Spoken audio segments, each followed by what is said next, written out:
Zipper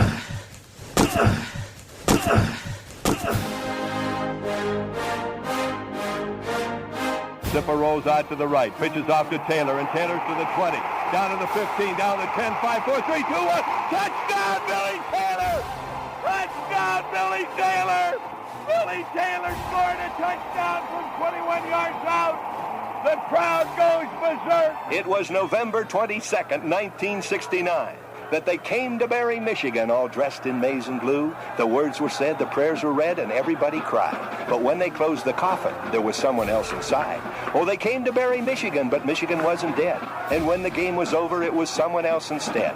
11 Michigan Wolverines put on the gloves of gray, and as the organ played the victors, they laid Woody Hayes away. Under center is Wangler at the 45. He goes back. He's looking for a receiver. He throws downfield to Carter.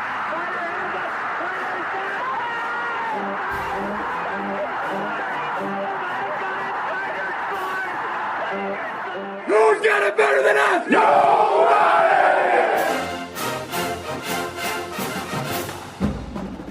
Welcome to the Michigan Man Podcast on Wolverine Sports Radio, a member of the V Sporto Network, and in partnership with SB Nation's Maize and Brew, for Wolverine fans from coast to coast.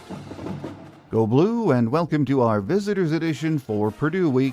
I'm your host, Mike Fitzpatrick. We're back in the big house for a night game against struggling Purdue. With us in a few minutes to get us up to speed on the visitors is Tim Newton, the radio play-by-play voice of the Boilermakers. We'll also hear a few cuts from Sharon's Monday presser. First, my view from Section 17 to get us going. I know most of you were just happy to get a win in East Lansing Saturday night, but weren't overly impressed with some aspects of the offense. Mainly the passing game. The running game was very good, but it is troubling we couldn't get more through the air against what was a very poor Spartan defense. I'm thinking the game flow had to be a big factor. It was anyone's game going into the second half. The run game was working, the defense was stopping them, so Chip decided we didn't need to throw the ball. It worked Saturday night, but we have a lot of work to do with the passing game. I think that's obvious. We looked one-dimensional, and one thing is certain, if we don't improve using a more balanced approach in the next 3 weeks, we could have a lot of problems in the season finale against you-know-who. The coaching staff is well aware of that, so expect to see Chip try and get Bryce more comfortable in the pocket and reading the defenses, and settle in more each of the next 3 games. He's so uber-talented, but he is only 18 years old, and his offensive line has 3 redshirt freshmen in front of him and some receivers who still are dropping too many passes. It is a work in progress. Purdue will give Chip the opportunity to work on that passing game. Their defense has been okay this year, but Michigan should be able to balance the offensive attack Saturday with more success, we hope. At his Monday presser, Sharon was asked about his 2 running backs and their very different styles. Both of them have the ability, as we've seen, to have the explosive playability. I think, both of them can run you over, make you miss, do that. But I think Justice, we've just seen more of the, 50-yard runs, 60-yard runs where Jordan's only had a couple of them. And Jordan's really that thumper that wear you down back, that moves the pile, where Justice isn't that as much, but they both have that ability. So, the biggest difference is probably that, Jordan's more of that thumper guy, whereas, Justice is the one cut. He can bounce it outside and get that touchdown, or he can one cut and go for 50, but both of them obviously super successful in what they've been doing. He also commented on the passing game issues against Michigan State. I think it's two-part. There's some things in protection and coverage that we just didn't get synced right, but there were some passes in there that we were super successful on. The one to Andrew Marsh, there's a couple to Andrew Marsh. Even on the scoring drive in the third quarter, we threw a deep corner route to him that was wide open. So it wasn't necessarily all that. Also, the way the game was going, it became one of those games you get in a complimentary football game, the defense is playing well and stopping them, and you wanted to get some momentum. And especially in the third quarter, when you hit a 20-yard run, then another 20-yard run, it's hard to throw it there. So at that point, we did what we needed to do to win the game. Sharon talked about the play of Jimmy Rolder on Saturday. and said he's not surprised at all with how well he's playing. I think the confidence with him really started in the spring, and it started way back then. It was just all about being healthy, and I think for him, it's the confidence that he has in the system and how he's practiced, how he's played, and that affected it. But Coach BJ's done an unbelievable job with that crew. But watching the film just confirmed what I saw on the field and what he's done the past couple of weeks. He's been unbelievable, and they keep playing at a high level. Our visitors on Saturday night are in rebuild mode, and that's putting it mildly. When Coach Odoms took over the helm this year, he was greeted by 58 players hitting the portal. That meant he had to do the same and bring in a lot of new faces. So it's been a tough first year on the job for he and his staff. Joining us next with his thoughts on that and more is the radio play-by-play voice of Purdue football, Tim Newton. So stay with us.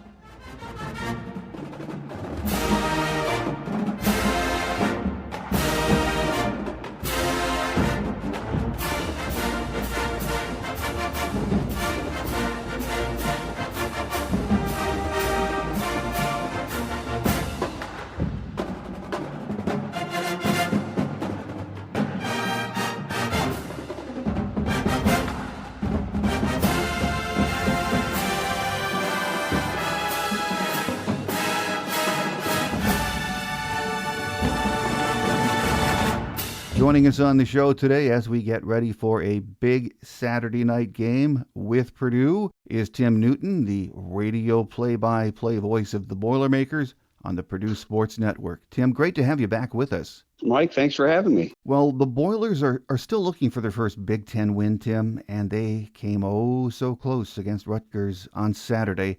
It really was a strange and heartbreaking kind of way to lose a game, wasn't it? Yes, it was, and it was the second time in 3 weeks. Purdue lost a heartbreaker a couple of weeks ago against Minnesota, a game that they led for more than 50 minutes, and again had most of the lead on Saturday. Had a lead in the fourth quarter with 4.5 minutes to play, and really, though, you go back, Rutgers kicked a field goal in the last play of the game, but the game should have been over long before that. Purdue had a 10-0 lead in the first half, had all the momentum, took over a drive at the Rutgers 40 and came up empty. And then again in the third quarter, they had a 17-7 lead, had good field position, and another drive came up empty. So instead of pushing the score out to a 3-score lead, Rutgers was able to stay in it, and they made just enough plays down the stretch to come out with a win. Well, Tim, it was just 2 years ago. Purdue was, in the Big Ten championship game, as we all remember well, against Michigan. Then Jeff Brom left for Louisville. Things didn't work out for the 2 years Ryan Walters was head coach. Now you have Barry Odom coming in from UNLV, where he did a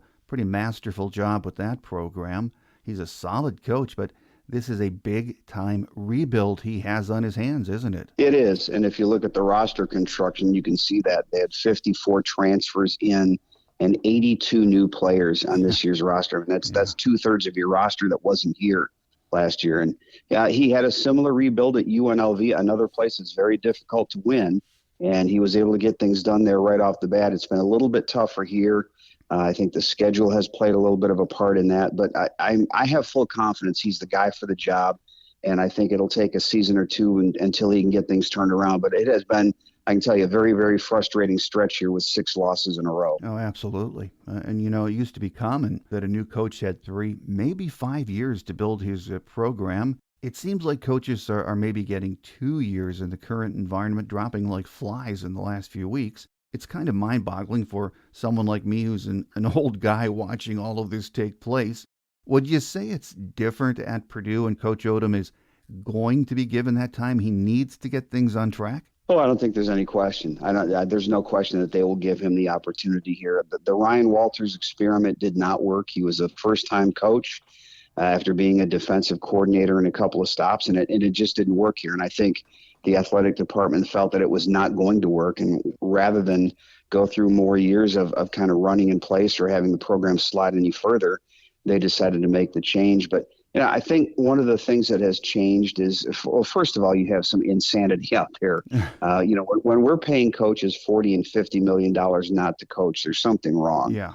The other thing that's happened, though, is you have the Curt Cignetti issue, but where he was able to turn things around at Indiana, a place that has had even less tradition in football than Purdue has, and he was able to do it right away. And again, it was a perfect storm, scheduling, He was able to bring a lot of his players from James Madison. They got a lot of money in NIL before the revenue sharing thing changed in July. So there are a lot of things that happened. He's had great success. He's a great coach. He's got a great team right now. It will be interesting to see how sustainable that is over time. But I think that has put a lot of pressure on other programs in similar situations to try to have that miracle one-year turnaround. And it really does not usually happen that way. No, it does not. Well, Tim, let's talk about this Purdue team we're going to see Saturday night in Ann Arbor and get to know them a little bit better. Starting on the offensive side, Ryan Brown is the starting quarterback. He's a Clarkston, Michigan kid. Tell us about him and what he brings to this Purdue offense. He's a guy that has a lot of talent. We have to remind ourselves that he's still fairly young in terms of his football maturation. Assuming he starts on Saturday night, it would be his 11th start as a college quarterback.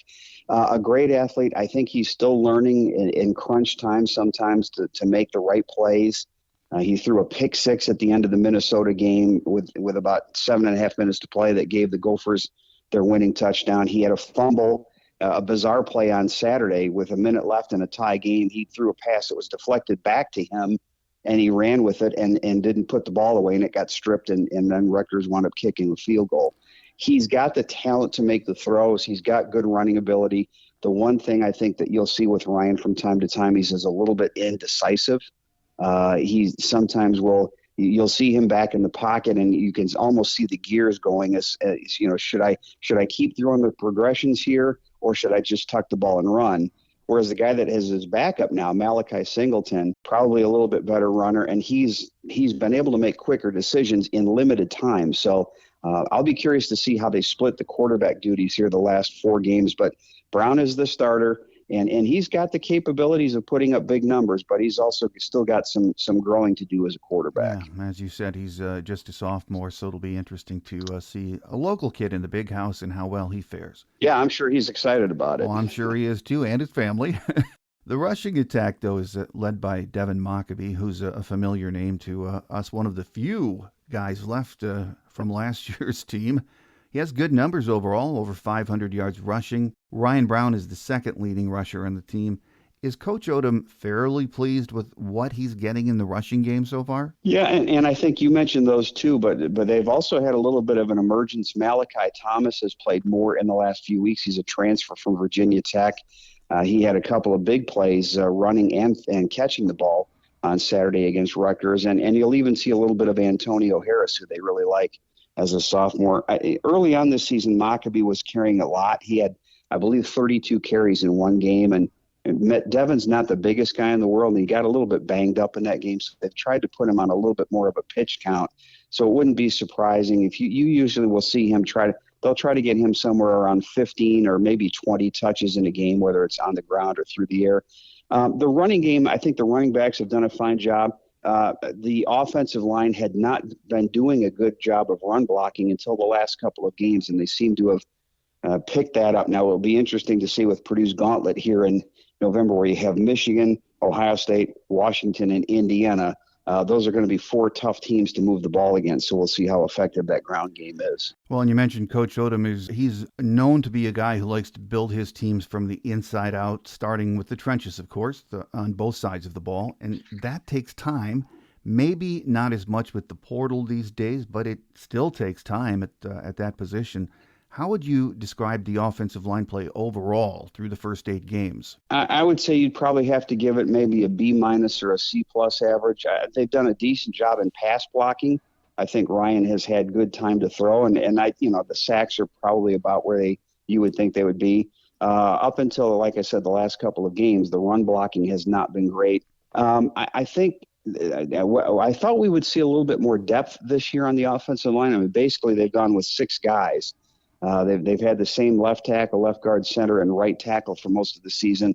They made a change at right guard, switching guys around a little bit, but for the most part, it's been 6 guys. that have been doing most of the work up there. And I would say, again, average, but I think they were hoping for a little bit more out of that offensive line this year. Well, Michael Jackson is the third, has 44 grabs and leads the team in receiving. Then statistically, at least, there's a big drop-off in production, isn't there, Tim? There is. And I think if you were going to look at the disappointing aspects this year, the receiving corps certainly, I think, would have to be in that category. A lot of drop passes, and they had two crucial ones last week against Rutgers that might have turned the game around had they not happened that way. Jackson has been he's a slot receiver. He's their possession guy. So you look at his averages, he leads the team in receptions, but he's only averaging about 9 or 10 yards a catch. They do have guys that have downfield ability. We saw Corey Smith catch a deep touchdown pass earlier this year. Nitro Tuggle has big playability, but again, inconsistencies. And I think the one thing that they've really missed this year, their tight end, their best pass receiving tight end, George Burhan, has been out since the Notre Dame game. He had an injury with his arm. He had to have surgery. He won't play again this week. They're hoping to get him back, but they really don't throw the ball very much at all to the tight ends. And I think that's a weapon that you'd like to be able to see utilized a little bit more. Well, the offense is averaging, I think, 22.9 points per game through the first 8 games. And this is usually the point in any season where you see your offense is peaking or making strides. Are you seeing that with this offense, Tim? It depends on what day of the week you ask, and it depends on which track. They came out for instance, they came out Saturday and looked like a house of fire. And they've been a better team scoring in the first half usually than the second half, although last week they did come up with a couple of touchdown drives. I don't know if I would say peaking. It's been maddening inconsistency. I do think that. I think, you look, last year's team just didn't have much offensively that they could build around, and it never really seemed to take off. This team, you mentioned they're averaging in the low 20s. You feel like if you watch them play, they should be in the 30s. Because it seems like every week they're leaving points on the field. Mm-hmm. The turnover margin is at minus 10 coming in. I think it's now minus 11 because of the late fumble by Brown last week. One of the worst teams in the country in terms of turnover margin. So penalties, turnovers, it's kind of with this offense, it's been one step forward, 2 steps back a lot of the season. Over on the defensive side, Purdue didn't have one starter returning for new DC Mike Scherr, who also came over with Coach Odom from UNLV. What can you tell us about this Purdue defense that we're going to see Saturday night? I would say probably the strength of the defense is at the linebacker core, and he's got a couple of transfers that he brought with him from UNLV, Charles Correa and Manny Powell. They will probably be among the leading tacklers. Alex Sanford is another transfer. He's the other starting linebacker. The best defensive lineman they have right now is a guy named C.J. Nunley. At least he's the best pass rusher. He's a transfer from Akron. He was an all-first team selection in the Mid-American Conference and wanted to take one shot at the Big Ten, and he's really come on as the season has gone. They've got a good interior lineman in Jamarian Harkless, whose nickname is Chops, and he's I think he goes about 6'2" or 6'3" and 345 pounds, so He's a load in there. The big issue really, though, with this defense has been the secondary, and we saw last week Rutgers had a receiver, KJ Duffett, caught 6 passes for 241 yards, including a 72-yard touchdown pass where he didn't have a defender within 10 yards of him. It's been very inconsistent at the cornerback spot. Miles Slusher, who had been one of their better players at safety, was out last week with an injury. They're hoping to get him back. But again, just like the offense, at times the defense will flash. And they had a number of sacks last week against Rutgers, and yet they gave up 543 yards in offense. And it's hard to win football games doing that. Yeah, the defense is giving up 27 points per game so far this year. But, I've noticed they've produced 19 sacks so far, which is pretty darn close to Michigan's sack numbers. So even though it's been a tough season for the D, there have been some positives to build on, haven't there? There have been. A lot of those sacks have come off blitzes. They've had a hard time sometimes getting home with the 4 guys up front. So we saw last week Hershey McLaurin, for instance, one of their safeties came up with a sack as he blitzed from his safety spot. But the problem there, of course, is you are vulnerable to the big play if you don't get to the quarterback. But yeah, the quarterback sacks and even the tackles for loss have been okay. It's just it's maddening. They play well on first down, play well on second down. You get a team 3rd and 10 or 3rd and 9 or whatever, and they give up a pass play or give up a penalty. And it's, Northwestern was able to control the ball on them a couple of weeks ago and in a 19-0 win. At one point, Northwestern had run 27 plays and Purdue had run 3. And that's kind of the typical of the inability sometimes of this defense to get off the field. Well, Tim, what do you think this Purdue team can and needs to do if they're going to hang around and give themselves a chance on Saturday night? Well, first of all, you can't turn the ball over. And I think they're going to have to force some Michigan turnovers to have any chance to stay in the game. Ryan Brown is going to have to make good decisions. I am concerned about Purdue's ability to stop Michigan's offense. You've got a very mobile quarterback and 2 really good running backs, and we know how talented and athletic the receivers are. It's a game that you feel like Purdue's going to have to score at least in the 20s, if not the 30s, to win. And we've only seen them do that a couple of times this year. So I think it's going to take, and Michigan's going to have to help a little bit. They're going to have to give the Boilermakers some help. But I will say this. I think Barry's teams have played hard the first 8 games. I couldn't say that necessarily about last year's team. I thought that there was a little bit of a white flagging as the season went on.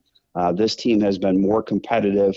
I thought Saturday was actually one of their more competitive efforts. But it's going to be tough with these last 4 games coming up. You got the number 1, 2, 21, and 20 teams in the country that you're going to play. And that's not the way you want to be looking at November with a 2-6 record. No. And final question before we let you get away, Tim, sort of coming off that. The schedule maker was not friendly to Purdue this year. I couldn't believe it when I looked at the schedule last week and thought, you got to be kidding me. I mean, I don't know anyone in the Big Ten that's closing with a schedule like that. I mean, as you said, after Michigan, the Boilers have Ohio State at home, travel to Washington, so you've got the 2 time zone game, and then close with rival Indiana. I mean, that is absolutely a murderer's row and asking a lot for a young rebuilding team that you'd like to see improvement from, isn't it? It is. And they added to the misery a little bit with themselves. They had scheduled Notre Dame, so they had an early non-conference game at Notre Dame. It's difficult. You look at the 26 schedule, I think it's a little bit more manageable. But really, I think what we thought coming into the season was it would be defined by October, because there were 4 games in October. You had Illinois, Minnesota, Northwestern, and Rutgers. And those are 4 games that you feel like you could compete in, and you should have been able to take at least 1 or 2 of those games, and instead you go 0-4. So now you've really put yourself behind the 8 ball. I do think you asked earlier about patience. I do think that it's not a patient world, but I think that people realize that Barry Odom has done this before. I think he's got some goodwill built up here in the community that they will give him a chance.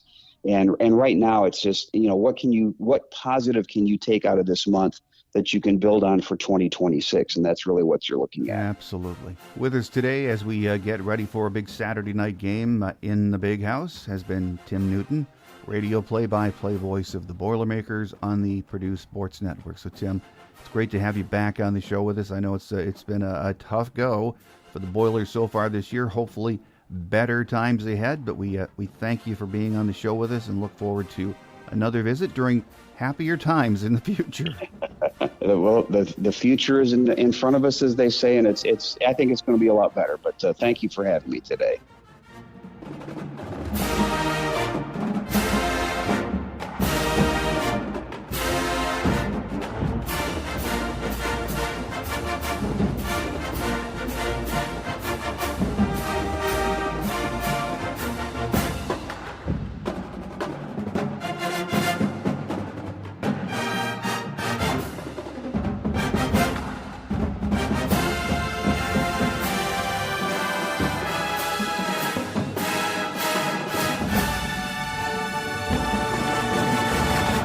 On Quick Hits today, Sharon said Rod Moore is still trying to get his knee ready for more reps. He had no comment on whether he'd be ready for Purdue. He also said Cole Sullivan was working his way back. No answer as to when he would be ready. We'll hopefully have some more updates later in the week. On Thursday's Michigan Game Day show, our guest will be Trevor McHugh from On3's Maize and Blue Review. We'll also have the latest team news, game day notes of interest, and a peek at the weather for Saturday night. So make sure you join us. That does it for now. I'm your host, Mike Fitzpatrick. Have a great Wolverine week, everyone. Until we meet again on Thursday, take care, and as always, go blue. Thanks for joining us today on The Michigan Man, here on Wolverine Sports Radio, a member of the V Sporto Network, and in partnership with SB Nation's Maize and Brew. Our listener lines are open 24/7 for your calls at 313-263-4842. That's 313-263-4842. Or email us at themichiganmanpodcast@yahoo.com. That's themichiganmanpodcast@yahoo.com. The Michigan Man Podcast is produced at the studios of Robin Lynn Productions, Allen Park, Michigan, and is not affiliated with the University of Michigan. Go Blue!